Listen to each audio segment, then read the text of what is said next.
let me go. Don't tell me you don't know. Someday, some fine day, will you let me care for you? Why make me wait until tomorrow? Set me free, now let me stand or fall. Don't tell me you don't know. Don't tell me you don't know. Don't tell me you don't know. Don't tell me you don't know.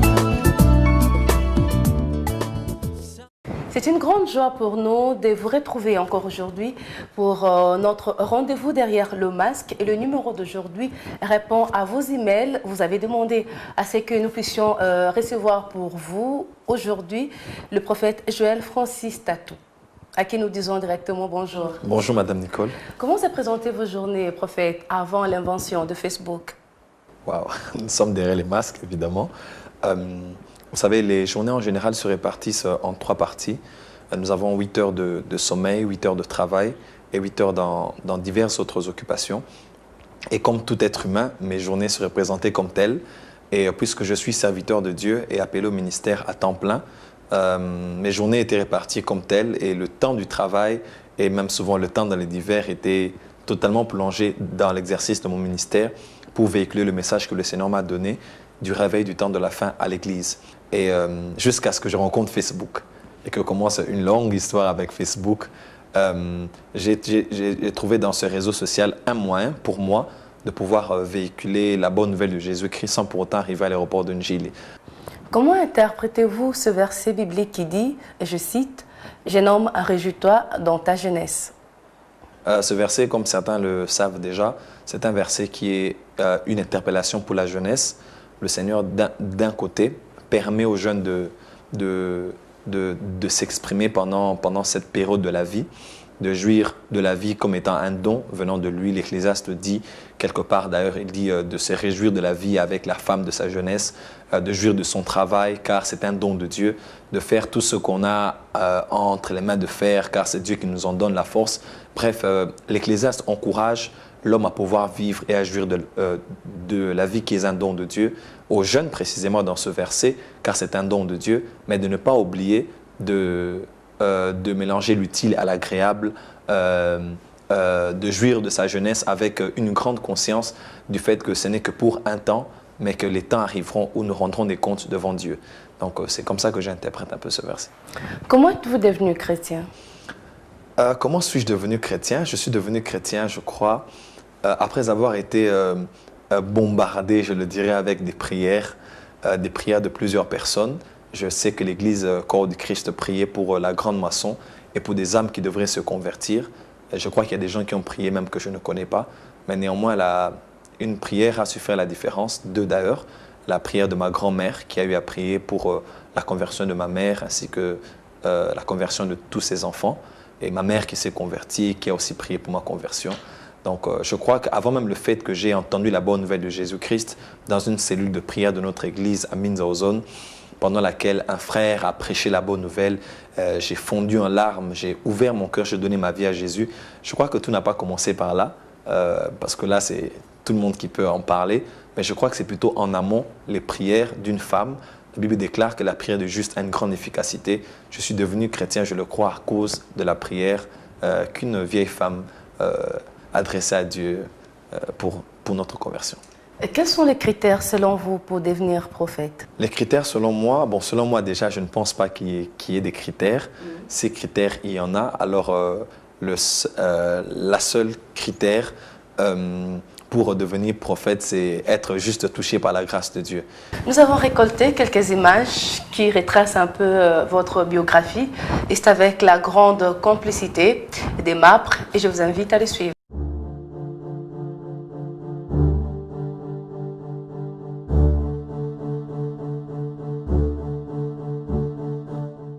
Qui est Joël Francis Tatou? Fils de M. René Tatou Longwa Kabole et de Mme Béatrice Ekanga Niewa, le prophète Joël Francis Tatou est né à Bonn, en Allemagne, et fait partie d'une famille nombreuse.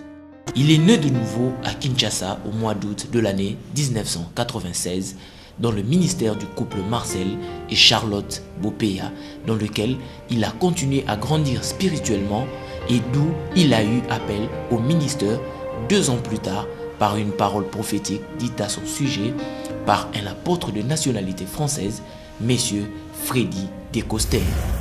De retour sur notre plateau de Derrière le masque, prophète, après ces images, j'aimerais que vous puissiez un peu nous expliquer qu'est-ce qui était difficile pour vous au début de votre vie chrétienne.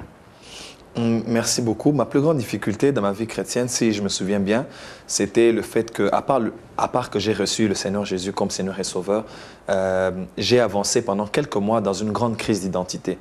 Vous le savez aussi bien que moi que sous la terre, il y a, comme a dit un homme, il y a 2 jours qui sont les jours les plus importants de la vie de l'être humain sur la terre.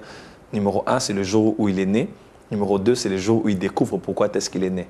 Ma plus grande difficulté, j'étais né de nouveau, mais je ne savais pas exactement pourquoi le Seigneur m'avait sauvé. Je ne pense pas que c'était uniquement pour aller au ciel, mais je voulais découvrir ma vraie identité, ce pourquoi j'étais encore ici-bas sur la terre après avoir reçu Christ et n'avoir pas été enlevé au ciel. Et c'est après plusieurs prières, après plusieurs retraites, que le Seigneur m'a fait grâce, comme nous l'avons suivi tout à l'heure dans le DVD, dans les images, que lors d'une croisade au Stade des Martyrs, un homme de Dieu, un fils spirituel de l'apôtre Claudio Frezon, qui est un grand évangéliste de l'Amérique du Sud, l'un de ses fils spirituels est venu lors de cette croisade et pendant qu'il prêchait la parole et priait pour les malades, j'étais malade ce jour-là et en m'avançant pour la prière de la guérison, il m'a pointé du doigt dans une grande foule au Stade des Martyrs en 98 et il m'a pointé du doigt, il m'a dit « Le Seigneur me dit, jeune homme, que tu es appelé à un ministère de puissance, tu vas sillonner le monde entier avec la parole et la puissance de Dieu. » Et je suis tombé ce jour-là sous l'onction. C'est le jour où j'ai reçu l'appel au ministère et l'onction du Saint-Esprit. Et c'est vrai qu'il y a eu avant déjà ça quelques flashs que Dieu me donnait pour savoir ce à quoi je t'ai appelé. Mais c'est ce jour-là vraiment que j'ai découvert ce à quoi je t'ai appelé et que j'ai pu transcender cette difficulté qui était une grande crise d'identité. Comment a été la transition du frère Joël au prophète Joël Francis? Vous savez, dans chaque Gédéon peureux sommeille un vaillant héros. Dans chaque orpheline Esther sommeille une reine Esther. Dans chaque Simon sommeille un Pierre. Et dans chaque chenille sommeille un papillon. Et je crois que le prophète Joël Francis sommeille dans Joël Francis, qui était un bon frère très zélé au niveau de l'Église, qui était très utile. Je travaille dans tout dans l'Église. J'étais dans la modération, berger, dans la prédication, la chorale, l'intercession. Dans ce frère que l'on veut à l'Église sommeille le prophète Joël Francis. Prophète Joël Francis, vous êtes un prédicateur, mais vous chantez aussi très bien. Alors j'ai une question pour vous liée à la musique congolaise. Comment jugez-vous la musique congolaise chrétienne? Bien. Bon, en général, j'ai un petit défaut.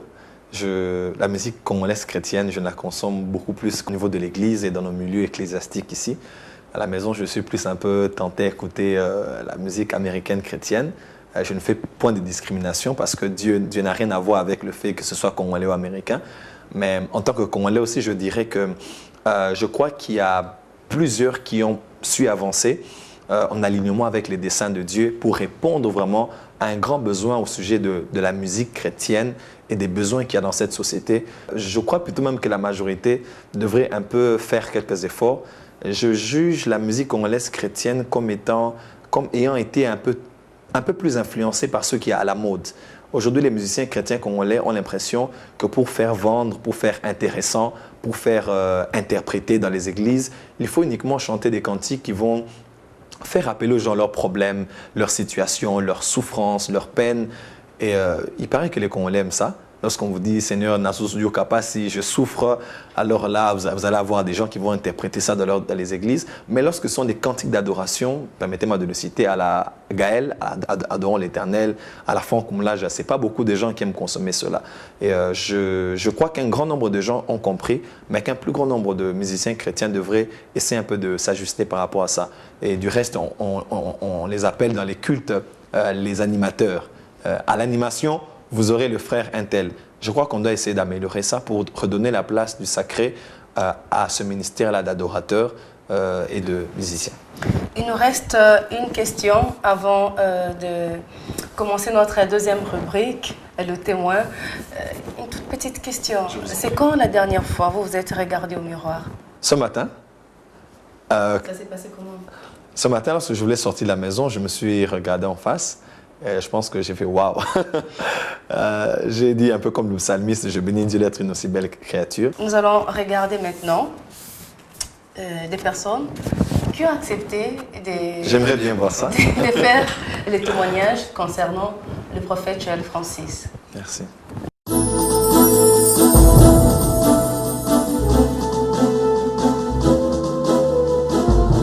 Bon, prophète Joël Francis, Tatou, azali mwana nanga ya misato. Aza mosali ya Nzambe, juste obengaka au prophète. Bon, prophète Joël Francis Tatou akoli mwana lokola mwana nyonso, azalaki un peu timide, un peu réservé. Akolinga bato mingi, bana bo mwana na ye vraiment azalaki attaché na ba camarade na ye. Donc kosalisa baninga, kosunga baninga. Donc na ebité na souvenir na ebité que soka sa swana kobundata na mutu na ndimité. Donc bizaleli vraiment ezali bizaleli ya malamu ya kolinga batu ya kolinga baninga bandeko nyonso na kati ndako vraiment aki un peu différent na bana mususu. Bon lisolo na robeta pene belé pena mingité. Mais na ebi que tout grandir ensemble. Tozaki tout le temps mais biso pe toyeba itera aux prophètes hein. Mais timi ko les opusana makamozo kende te senti pena kaza prophète. Dernièrement pena zalaka wa uta o sala ba délivrance moko bokala, ça date déjà. Ya mutu moko ba beki. Ngamo pena doutara na ngometa on a vérifier na monara pena que oui, ça va. En tout cas, coli bien, mon épée m'a bien à quartier té, mboula na mboula, donc ça date. Donc en grosso modo, nous on a rôle le baraque. Yinda qui m'a biso, fois ya rappelle na puissance on na ba quartier, ba tu peux pas découvrir. Donc à décourager té, azaka na courage. Conseil na opé c'est peneza makasité na nika mona naka. C'est quand tu as une église ya ne mususu kuna mais dimanche moto mukomusu pa sangsi ba na résidence. Ah, na résidence privée, c'est quand il y a botamaki. Ça lui peut battre plaisir et ça bien. Pour bamsu bazanga ba transport, bamsu bazanga c'est quand Rolanda e siko fois zope idée wana azongela kabiso ta séance moko.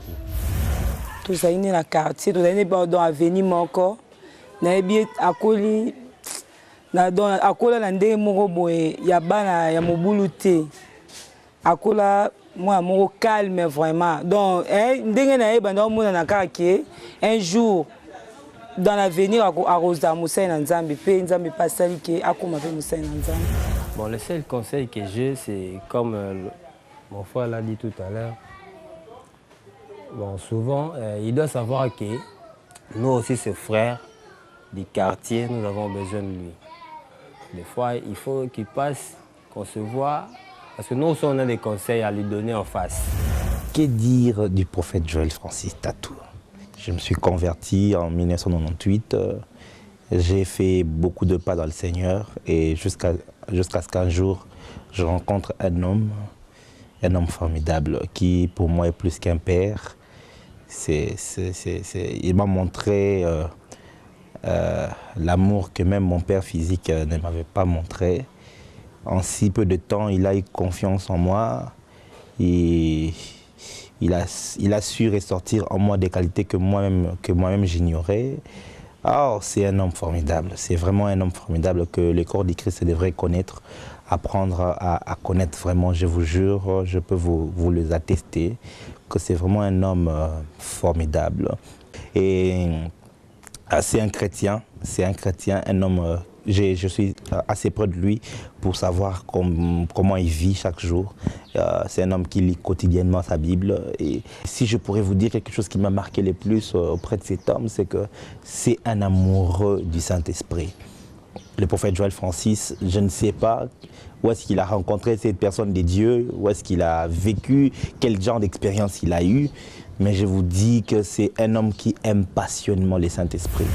La première fois que j'ai rencontré le prophète Joël Francis, je chantais dans le groupe Les Princesses et nous étions en fait à une réunion de l'association des élèves chrétiens où il était orateur. Et c'est un homme qui a vu en nous ce que nous ne voyons même pas nous-mêmes. Et il nous a très vite encouragés, très vite pris pour ce que nous étions réellement aux yeux de Dieu. Et c'est à partir de là que nous avons commencé à travailler en collaboration. En fait, le prophète Joël Francis est quelqu'un qui n'a peur de rien, en tout cas à nos yeux. Il voit les choses en grand, il ose tout ce que les autres n'osent pas, et il ne s'arrête pas devant l'opposition. Et c'est vraiment un homme de courage et un homme de cœur. Et j'apprécie cela beaucoup en lui. Prophète Joël Francis, j'ai toujours apprécié en vous votre cœur d'enfant. Vous n'avez jamais eu peur de vous approcher des plus petits que vous, des plus jeunes, de les encourager et même de croire plus que nous-mêmes en nous. Et j'aimerais que lorsque vous aurez vos cheveux tout blancs sur la tête, puisque vous aurez une longue vie, que vous gardiez ce cœur d'enfant, ce cœur d'écoute du Saint-Esprit, d'écoute de Dieu, de croire dans les autres et de les encourager réellement à entrer dans leur destinée. Je suis très ému et très surpris. Je suis très ému par toutes ces paroles, combien ça me va droit au cœur par les gens de la famille, des connaissances. Et je ne peux que bénir Dieu pour cela. Il y a des choses qui ont été dites sur moi qui me vont droit au cœur. Je vais prendre ça en grande considération de temps en temps de faire un tour au quartier, car je sens que le besoin est aussi très pressant de ce côté-là.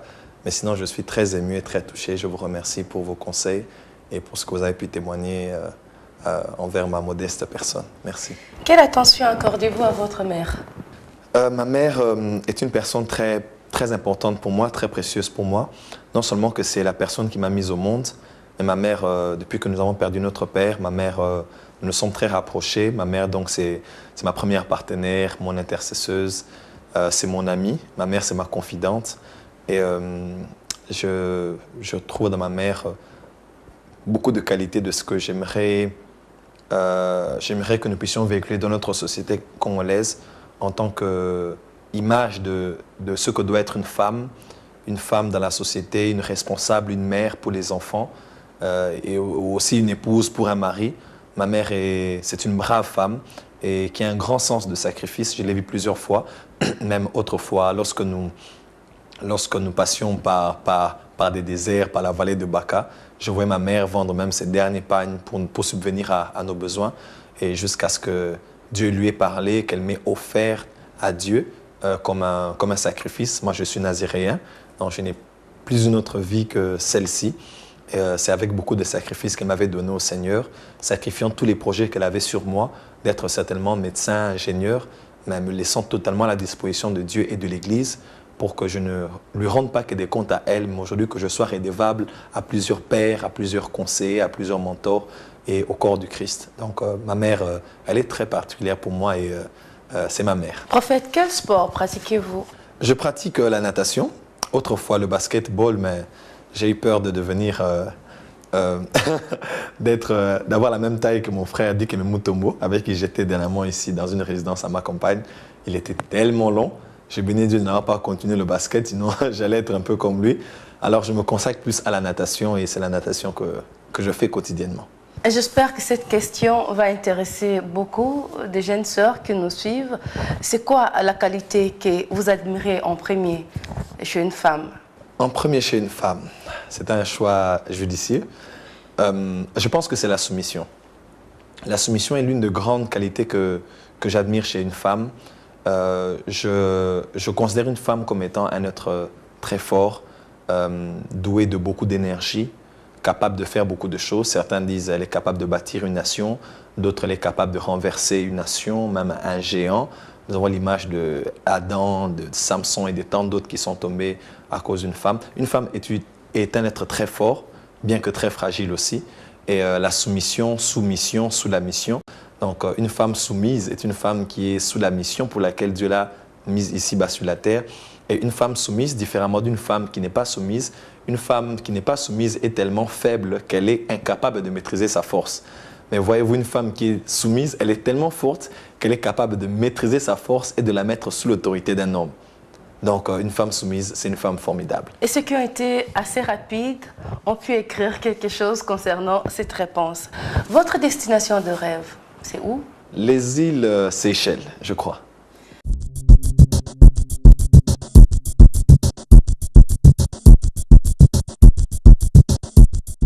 Nous vous prions d'ouvrir votre enveloppe et de nous lire ce qui est écrit. Merci. Rubrique Lingua. Bakala dia Duenga, Diena Ngolo, point virgule. Bakala Diena Nzailo, Uku di Kilanga Ngolo.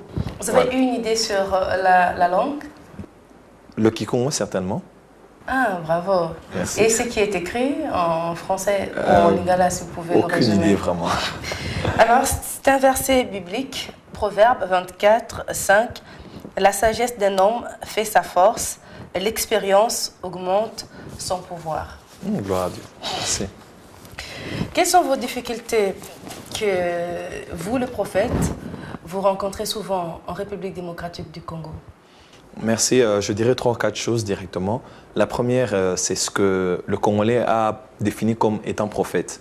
Vous savez, dans notre société, il arrive des fois où, pendant une émission, ou quand l'on nous rencontre en cours de route, la première question qu'on nous pose, lorsqu'on sait que nous sommes prophètes, on se dit, prophète, prophète, qu'est-ce que dit Dieu à mon sujet?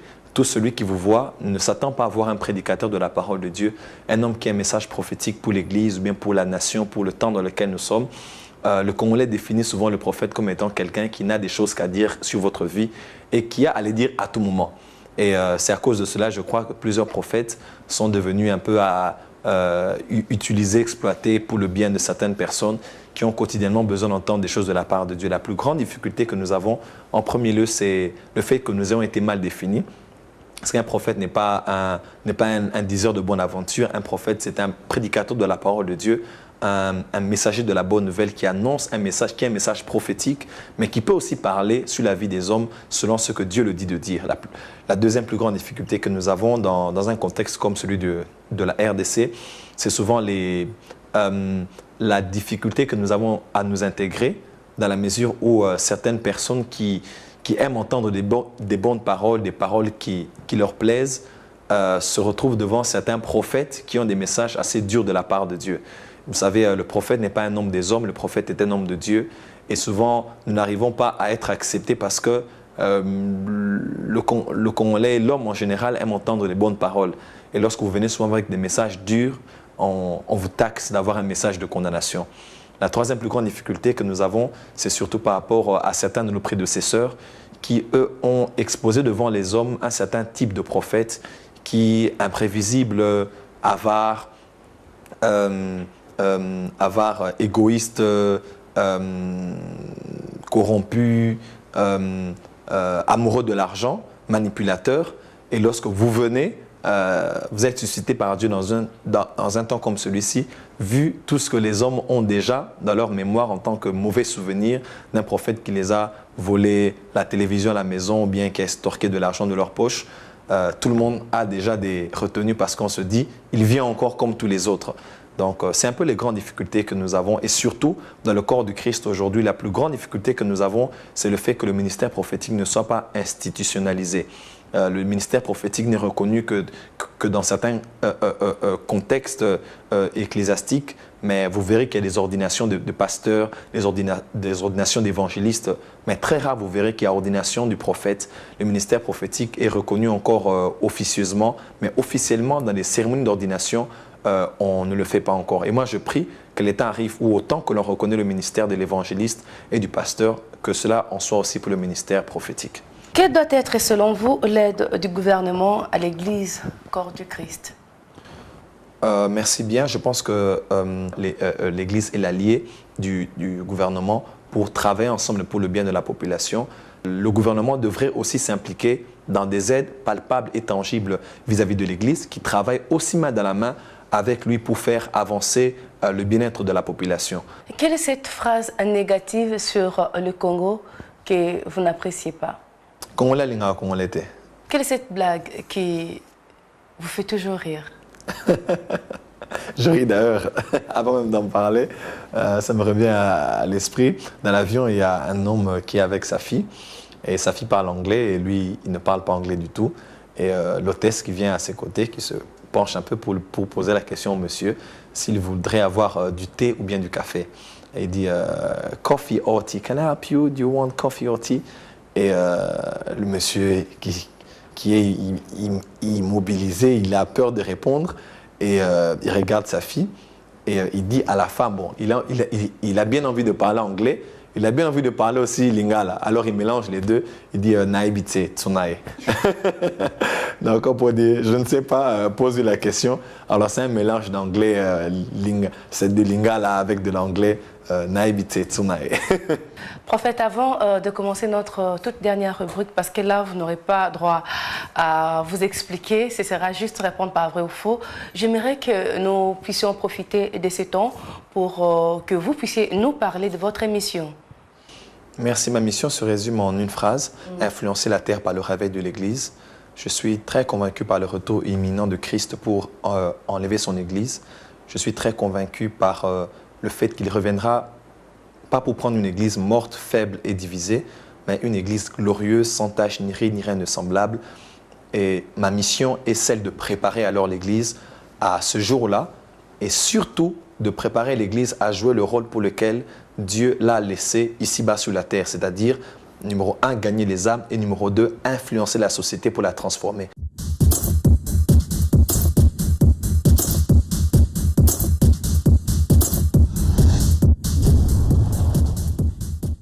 Vrai ou faux, prophète Joël Francis est un amoureux du Saint-Esprit? Très vrai. Vrai ou faux, prophète Joël Francis a peur de vieillir? Vrai. Vrai ou faux, prophète, vous êtes le président des MAPRE? Faux. Vrai ou faux, prophète, vous rêvez d'avoir le jumeau? Très vrai. Vrai ou faux, votre rêve depuis un temps est de devenir propriétaire d'une chaîne de télévision? Vrai. C'était un grand plaisir pour nous de vous aider à faire tomber le masque qui entourait le prophète Joël Francis. Alors, vous connaissez maintenant le prix à payer pour devenir comme lui et aussi sa passion, sa mission. À vous également, c'était un plaisir pour nous de vous recevoir. Avec votre agenda, ce n'était pas facile, mais vous avez pu accorder un temps à notre agence et nous vous disons merci pour ça. Merci, un plaisir très partagé. Un mot à ajouter? Que Dieu bénisse la RDC, qu'il bénisse cette génération et qu'il vous bénisse aussi. Un très beau concept, très original. Et merci de nous avoir retiré ces masques qui nous cachent souvent derrière des rôles que nous jouons à la télévision et ça et là. On se fixe rendez-vous très prochainement sur votre chaîne. You ever let me go? Don't tell me you don't know. Someday, some fine day, will you let me care for you? Why make me wait until tomorrow? Set me free, now let me stand or fall. Don't tell me you don't know. Don't tell me you don't know.